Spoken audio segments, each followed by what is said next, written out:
дін адамның барлық өміріндегі салаларын бір тәртіпке келтіруге тырысады. Мұсылман адам тек қана ол намаз ғана емес, мысалы өмірі, ол қоғаммен қарым-қатынасы, ол мысалға өзінің рызығын табу жолдары. Дінімізде түрлі тақырыптар, түрлі баптар айтылған.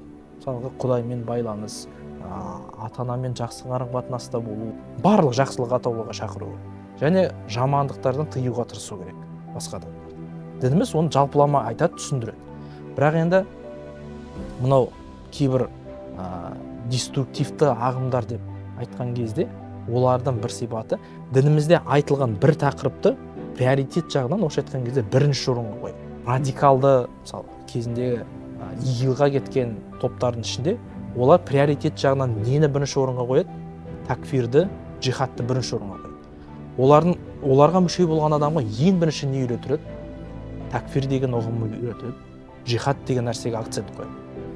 Таблиғ жамағатта неге акцент қойылады? Ең бірінші дүниені тәрк ету керек, және дүниені тәрк етумен қатар құрбан деген нәрсені бұл ұйымда бірінші орынға сатыға қойып, кішкене құрбан деген нәрсені орысша айтқан кезде бір түсінігін алмастыратын еді.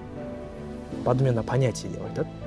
Ер азаматтар ести бастады. Бірінші 4 күнге, кейін 40 күнге, кейін 4 айға өз тұрғылықты жерінен кету керек. Барлық дүниеден, тіршіліктен, напақадан, отбасынан, барлық дүние тірліктен сен алыстау керек. Бұл деструкцияның бір сипаты, ол ең бірінші отбасы құндылықтары жоғала бастайды. Ол отбасына ойран қылады. Дініміз ол нәрсені үйретпеген. Дінге келдің бе, сатылы түрде адам білім алу керек ең бірінші. Білімсіз адам ешқашан басқа адамға ол нәрсені үйрете алмайды. Ілімсіз жауап берген, бұл Алла тағаланың алдында ешбір сауапты іс емес.